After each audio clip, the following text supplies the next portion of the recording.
Ela falou assim, não, o nome dele não é Murilo, ele é Macaco. Pra mim ele é um macaco. Ah, na escola, isso, Na a criança. escola, isso, a criança de 4 Caraca. anos. Então, e aí eu fiquei, como mãe, né, naquela situação, eu fiquei sem reação.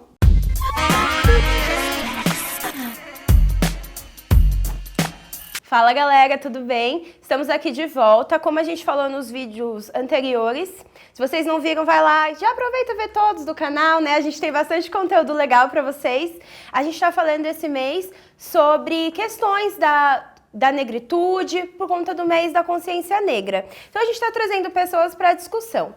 Então, como quem não me conhece ainda, eu sou a Natália, sou psicóloga, faço mestrado em Psicologia da Saúde, trabalho com violência contra a mulher. Fala galera, tudo bem? Bora continuar esse papo. Quem ainda não me conhece, sou a Natália, sou formada em Direito, faço pós em Direito Penal e Direito de Família e Sucessões.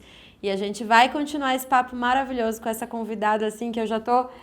Como a gente não se conheceu antes? Por quê? Que bom que você chegou aqui! Ela tem um nome difícil de escrever, mas eu aprendi a pronunciar, então eu acho que eu vou falar certo, senão me corrige já. Ianata, seja muito bem-vinda, que honra ter você aqui com a gente. Sei que a logística aí de domingo, para quem que a gente está gravando, é difícil. Me conta, o que fez você sair de casa hoje, tá aqui, por quê? Seja bem-vinda. Obrigada. Primeiramente, obrigada às duas por esse espaço. Eu sou Ianata Silva. Eu tenho 32 anos, sou mãe do Murilinho, que a gente chama de Murilove. Beijo, Murilinho. Hoje tá um beijo pras crianças. Já é famosinho na internet. É mesmo? Um pouquinho. É a esposa do Felipe Silva, beijo, marido. E sou diretora da Comissão de Igualdade Racial da OAB, da Subseção Jabaquara. Sou ativista também da causa negra, sou mãe negra, então... Basicamente é isso. E a gente vai levando alguns projetos. Muitos projetos, né? Muitos, alguns. Né? A gente já se identificou de cara, porque eu e a Natália assim também. Qual é o seu projeto? Em relação a quê? Tipo, tem muita coisa rolando. Isso, a gente faz tudo ao mesmo tempo. E é o que a gente acabou de conversar. Tem muita gente boa fazendo coisa boa. A gente só tá espalhado por aí. E aí, nessa sequência de vídeo, é exatamente o que a gente tá tentando fazer. Trazer vários projetos que a gente quer ver prosperar. E quero que você conte um pouco. Eu soube agora que você começou essa militância em colégio. Eu queria que você falasse um pouco como você começou a militar, como que é quanto mãe, mulher, negra. Me conta o que você quiser. Então, eu sou de Niterói, Rio de Janeiro. Posso dizer que eu fui muito privilegiada porque eu tive uma família muito boa. Meu pai sumiu quando acho que eu tinha uns 1 ano, 2 anos, não tenho certeza da época, mas eu tive um padrasto que se tornou meu pai e assim, a minha família em si é uma família muito legal, uma família que se apoia muito, é uma família, acho que construiu um ambiente muito legal, muito prazeroso de viver, de crescer, primos, tias, enfim. Uma família que me trouxe só alegrias, assim. E depois que eu cresci de um tempo, fiz faculdade de Direito, sou advogada,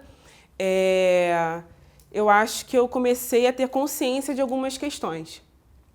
E, no meio disso, conheci o Felipe, que a gente namorou e casou, e aí a gente veio para São Paulo.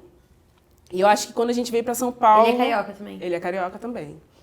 E ele também é muito referência para mim, acho que nessas questões. Quando a gente veio para São Paulo, acho que mudou um pouquinho da minha vida, principalmente, porque o Felipe ele tinha uma realidade completamente diferente no Rio de Janeiro da minha. Eu era pobre, mas não me faltava nada. Acho que a vida dele, que vivia numa comunidade e me deu acesso também a essa comunidade, foi totalmente diferente. Mas quando a gente veio a São Paulo, que São Paulo é uma cidade completamente louca, né? Imagina, Muda a cabeça de todo mundo, deixa a gente acelerado. Eu me sinto acelerada desde que eu vim para São Paulo. Você viu um meme essa semana que era assim, o que é a sua coisa de paulista? Aí a pessoa falava, eu ando no shopping atrasado, tipo, eu tô sempre atrasada. Mas é bem isso. Assim, a gente tá sempre atrasado, a gente tá sempre correndo, a gente nunca tem tempo. Às vezes o final de semana passa assim, ninguém sente. Enfim, e quando a gente veio, a gente sentiu também que é uma cidade que tem aquela diferença muito grande do Rio de Janeiro, que não é calorosa, ela não é uma cidade receptiva, não é uma coisa assim, não tem... não existe amor SP, não é isso, mas não é uma coisa receptiva, né? As pessoas vivem cada um por si. E a partir daí a gente conheceu algumas pessoas, fizemos alguns amigos e entramos num contexto de ajudar pessoas em situações de rua, que trouxe muito mais humanidade para a nossa vida, assim, acho que mudou a nossa visão. Mas eu acho que o que mudou, o que me trouxe, talvez, para essa questão da pensar um pouco mais da negritude, de batalhar, brigar um pouquinho mais com relação a isso, foi a partir do momento que meu filho nasceu. Eu sempre acho que... Ele tem quantos anos? Ele tem 3 anos, fez 3 anos. Ela é louca, não sabia nem ideia. Ele fez 3 anos, mas quando ele tinha... acho que ele ia fazer 2 anos ainda, a gente estava procurando escolas, né, para poder matricular ele. E eu fui levá-lo a uma visita na escola. E nessa visita, ele estava brincando com uma menininha, e a menininha falou assim, ai, que lindinho, seu cabelo é cacheadinho, que ele tem cabelo cacheado. Nossa, você é tão lindo. Olha, meu cabelo é cacheadinho também. Ela perguntou, qual o nome dele? Eu falei, Murilo. E aí ela, nossa, ele é muito lindo. E do nada, vi uma criança branca, loira, correndo, devia ter mais ou menos uns 4 anos na época. Ela falou assim, não, o nome dele não é Murilo, ele é macaco. Para mim, ele é um macaco. Na escola, isso, na a criança. Escola, isso, a criança de 4 anos. Então, e aí eu fiquei, como mãe, né, naquela situação, eu fiquei sem reação. Eu não conseguia... Você contando, eu fiquei sem reação, tipo, oi? Eu não conseguia falar nada. E aí a professora catou ele pelo braço e falou assim, como assim? Você não pode falar assim com ele? Ele é uma criança, ele é lindo, o nome dele é Murilo. Não, o nome dele é macaco, ele pra mim é um macaco. Ele é igual um macaco. E aí, a criança reproduz demais, né? O que ela ouve em casa, o que ela ouve da sociedade. E aí, por que triste, assim, naquele momento eu não tive reação, mas aí eu escutava, né? Ela pegou, levou ele para uma sala e ele foi chorando e ela falava assim, você não pode falar isso é errado, você está falando uma coisa errada, ele é um menino e tal. E a criança chorava, falava, eu não falei nada de errado. Eu falei a verdade, ele é um macaco. Que essa criança... Ele é um macaco, era isso que ele colocava, ele é um macaco. Então, assim, aquilo ali era uma verdade para ele, entendeu? Era um entendimento que ele, quando ele via uma criança negra. Então, ele já se comportava daquela forma. Com certeza, foi um aprendizado em casa, uma questão familiar. Só que, assim, para mim, naquele dia, eu só conseguia chorar o dia inteiro, eu não conseguia fazer mais nada. Eu liguei pro meu esposo, falei, Felipe, aconteceu isso, tipo... E eu não tinha reação. Você acha que te deu um choque, assim, esse momento, assim, de... Eu acho que, assim, naquele dia em si não, mas depois, acho que virou a chavinha. Por que eu vou te falar isso? Porque quando você é uma criança negra, quando você cresce, qualquer pessoa negra, quando você é criança, você não se dá conta das coisas que acontecem com você. Toda criança, sem exceção, toda pessoa, sem exceção, vive alguma situação de preconceito, de racismo, ainda que seja velado. E você não tem noção disso porque você é inocente, ou porque você não tem informação, ou porque ninguém te ensinou sobre isso. Pode ser também porque ao seu redor também tem várias pessoas negras? Então, e não é, porque... Quando você é uma criança que ninguém te fala isso, eu digo, a minha experiência de vida, eu falei, a minha família, eu fui muito privilegiada, né? Os meus pais, a minha mãe foi uma mulher muito forte, a minha tia também, que vivia com a gente, uma mulher muito forte. E assim, ela me ensinou a ser uma mulher forte, mas ela não me ensinou a ser uma mulher negra forte, porque ela não via, ela não conseguia identificar essas questões.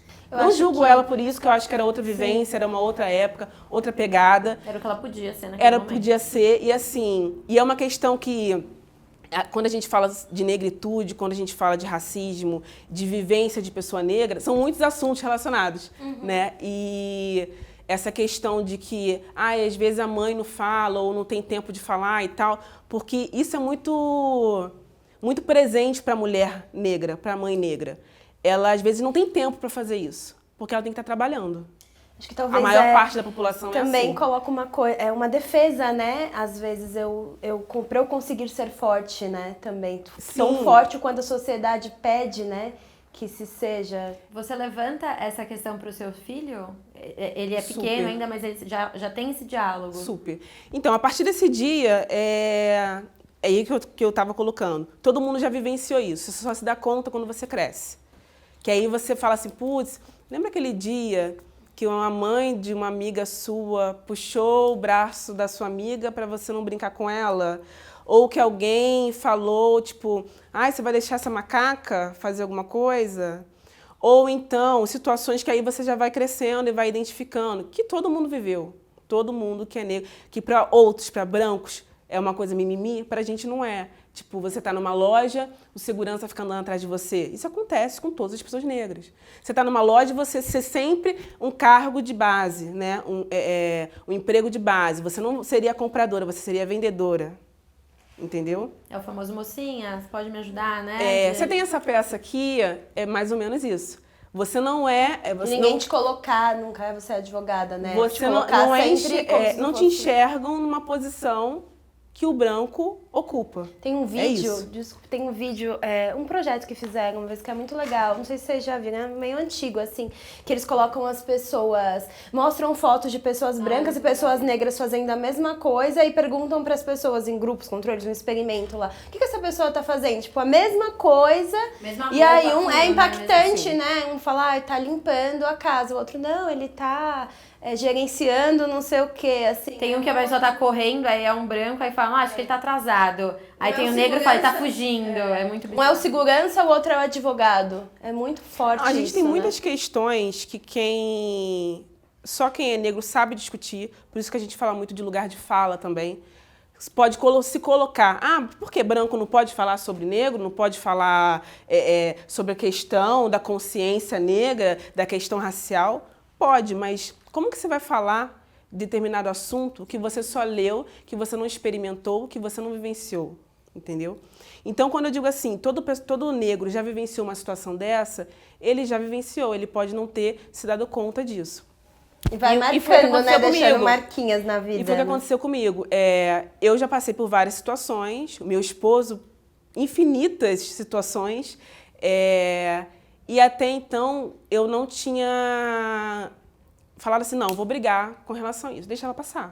Porque é o que a gente faz, deixa passar. A maioria das pessoas negras deixam passar situações de racismo, de preconceito, principalmente crianças, quando elas já se dão conta, porque ela não quer mais criar uma situação, porque ela já passou por uma situação que foi muito difícil.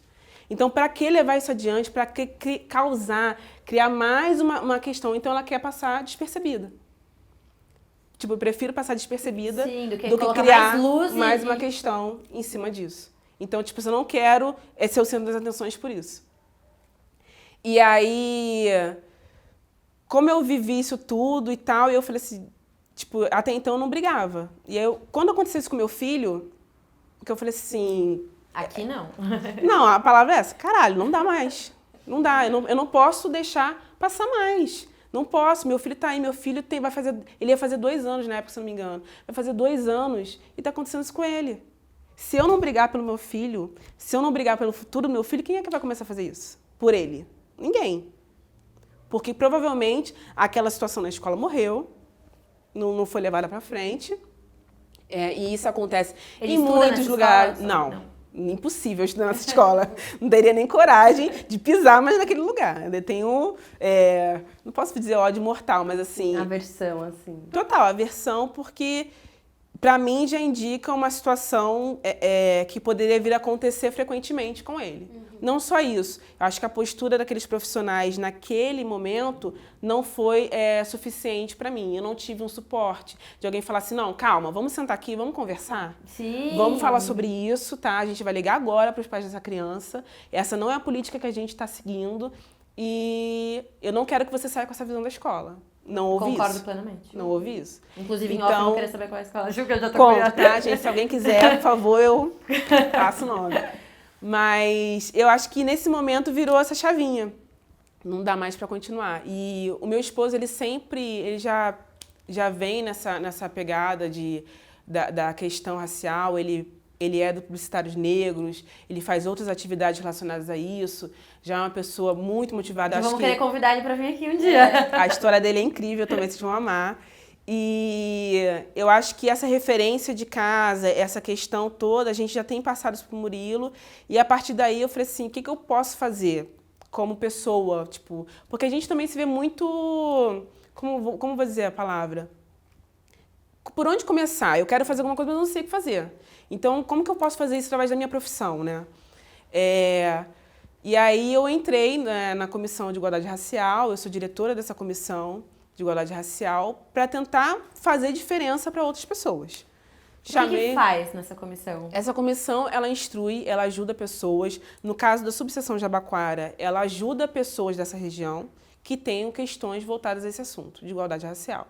Então, a gente dá suporte jurídico, a gente dá um suporte, não psicológico, mas a gente conversa, que é muito próximo a isso, que às vezes a pessoa não tem com quem falar.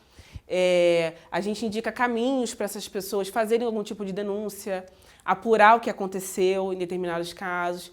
E hoje, dentro dessa comissão, a gente tem feito um trabalho paralelo à comissão de OAB Vai à Escola. É importante lembrar que essas comissões, elas existem basicamente em todas as cidades, praticamente nenhuma não tem, assim, porque é uma questão muito importante e todos deveriam ter, né, no caso.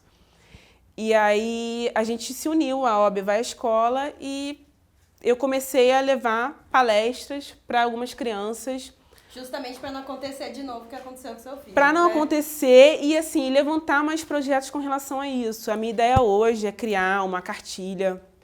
A OAB já tem uma cartilha, né? Mas uma cartilha mais lúdica, mais didática para crianças, porque o que acontece hoje com as crianças, como eu disse, né? Elas não entendem o que está acontecendo com elas, e quando elas entendem, elas não sabem como reagir àquilo, né?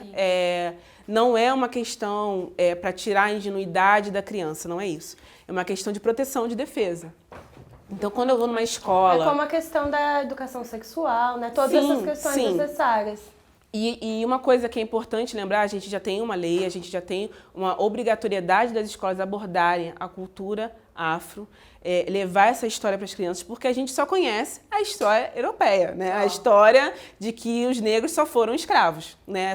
Essa é a visão que a gente tem do negro, né? Sempre aquela visão negativa, a visão de que o escravo vem a questão toda do racismo estrutural, né? Que começou com o escravo e ele não pode ocupar nenhum outro espaço, e a eugenia de ter só um lugar branco, e aí trazida também por conta de italianos, imigração de população só branca, enfim. Nossa, isso vai linkar muito com o vídeo que a gente vai fazer do projeto do Negros do Bexiga. Vai linkar muito. Eu acho que você colocar isso para a criança de uma forma que ela entenda aquilo que ela vive diariamente, eu acho que é muito importante. Porque o meu filho, com certeza, hoje ele tem uma situação... Ele vai ter uma situação financeira muito melhor do que eu tive, do que meu marido também teve. Hoje a gente pode dar uma escola maravilhosa para ele. Ainda uma escola que, por questão toda de desigualdade social, tem poucas crianças negras, mas é um acolhimento incrível. E ele vai lidar com questões totalmente diferentes das nossas. Tem esse empoderamento dos próprios pais, né? De já ter em casa isso, de você e é isso, assim, essa coisa da luta de casa. É importante, mas assim, é muito interessante a questão de que esse empoderamento de casa é muito legal, mas para quem tem consciência disso. Porque 80% da população não tem consciência disso. Ele não consegue, foi o que eu falei, assim, essa questão da mãe, uma mãe que tem 3 filhos, que mora numa comunidade, que tem que sair cedo para fazer uma faxina ou trabalhar, não sei, como babá, para poder deixar o filho com outra pessoa. Ela às vezes não tem esse momento, não tem esse lugar e não se identifica também possibilidade do filho estar em outro patamar, estar em outra situação. De que ele pode se enaltecer, de que ele pode ser uma criança, enfim, que pode chegar em outros lugares, outros caminhos. E aí a questão de levar isso para as crianças seria não só levar uma ideia diferente do que é ser negro, né, na escola, uma ideia do que pode acontecer, infelizmente, vai acontecer em algum momento. Aconteceu, o que você pode fazer para mudar isso? Que canal, que lugar que eu posso ir? Aconteceu com a minha mãe, aconteceu com a minha avó. Aonde que eu posso ir? Quem é que vai me proteger com relação a isso? Então, a ideia, eu acho que de ir nas escolas, levar esse assunto, mostrar que elas têm voz, né? Eu fiquei com uma dúvida desse projeto. Vocês vão na escola e faz todo esse suporte, essa assistência. Tem algum viés para você falar também com os possíveis racistas, os possíveis agressores? Tipo, as crianças brancas, como essa criança que... Tem isso. A questão eu acho que a questão infantil, ela é muito importante em todos os sentidos. Então, assim, quando você fala para uma criança negra como ela deve se defender, é importante também você levar para uma criança branca por que ela não deve fazer aquilo e por que vocês são iguais. Na verdade, são e não são iguais, né? Sim. Existem, são pessoas... Iguais dentro das desigualdades, né? Exatamente. Mas assim, porque às vezes o aprendizado que ela tem de casa e a consciência que ela tem do que é uma criança negra e da posição que aquela criança negra realmente pode ocupar na sociedade é totalmente diferente. Aí eu já mudo na base, né? Até a criança às vezes vai levar falas para os pais, né? A gente tem isso acontecendo, né? Então, no primeiro momento seria levar isso numa escola pública, porque eu acho que é o local em que se atinge a maior parte da população negra, que é onde precisa também, né? Sim. E num outro momento levar nas escolas particulares para as crianças brancas. Por isso que é legal a gente se unir, né? Porque quanto mais gente tentando levar esse diálogo, a gente consegue acessar mais canais. E Ana, é incrível o seu projeto, assim, de ouvir, a gente fica muito feliz, né, por saber que tem tantas pessoas fazendo tantas coisas legais e necessárias, né, de saber que eu gosto muito dessa ideia de levar as coisas na base, né, eu acho que a gente tem que falar com todo mundo, a gente tem que falar com adultos. A gente tem feito bastante isso, né? A gente faz as rodas de conversa com homens. Trazer na base, na infância é muito importante, porque é onde se constitui, né, Exatamente. É onde a gente precisa trabalhar. E queria agradecer muito sua presença, foi muito gostoso esse bate-papo, muito relevante, importante demais. Quando a gente finaliza, a gente tem um costume aqui no canal de pedir uma indicação de o que você quiser, de um vídeo, de um livro. Bom, sobre esse contexto todo infantil, vou indicar um canal que é da Ana Paula Chongani, que ela fala coisas incríveis sobre negritude, sobre espaço, sobre ocupar espaço. Ela tem uma filha também linda que ela coloca questões. Inclusive tem um vídeo que ela coloca que ela tem pressa. E é isso, né? Acho que a gente tem pressa. A gente não dá mais para ficar esperando, né? Essa questão de que, gente, daqui a alguns anos, realmente, isso vai demorar. Daqui a alguns anos as coisas podem mudar. Tem que começar e a gente agora, espera né? Mas alguém tem que fazer alguma coisa. E uma questão que você colocou, só finalizando, das crianças brancas, que é isso, acho que o discurso não é só, quando eu digo, o lugar de fala tem que começar pelos negros, sim. Mas eu acho que as pessoas brancas também têm que comprar essa briga, entendeu? Não vale só a gente colocar o negro numa posição de que ele tem que brigar por uma questão de que foi instituída estruturalmente, que ele não foi culpado, não estou culpando o branco, mas de certa forma estou culpando, entendeu? Sim. E ele tem que assumir essa responsabilidade de se colocar numa posição de que precisa ter uma mudança. Então é basicamente isso. Mas Ana Paula Chongani, maravilhosa. Gente, eu tô maravilhada com a sua pessoa. Obrigada. Demais, assim, de todos os projetos. É a mesma coisa que eu falei, acho que no outro vídeo. Vamos deixar uma câmera gravando a conversa inteira e vai para uma live, assim. Muito obrigada pela sua presença. A gente ainda vai conversar mais. Quero saber o nome da escola e várias outras coisas. Sim. E onde a gente te encontra? Rede social? Qual é? Como que te vê aí na fila do público? Eu tenho um Instagram, mas que eu não falo muito sobre, que é o Ianata. Vai ter um nomezinho em algum lugar aqui. Vai ter, ela vai pôr aqui, porque a gente nem sabe. Que é bem diferente. Só procurar por Ianata no Instagram. E a gente tem uma página também no Facebook, da OAB Jabaquara, de igualdade racial, que é só dar uma pesquisada lá, que rapidinho acha. Muito obrigada. Obrigada a vocês. Gente, não se esqueçam de se inscrever no canal, ativar as notificações. É muito importante pra gente e vocês não vão se arrepender que a gente vai trazer muito conteúdo. E comentem, por favor, comentem, porque eu sou a pessoa que só tô vendo os comentários da galera xingando a gente. Comenta se você gostou também, por favor. Beijo, galera. Beijo, gente.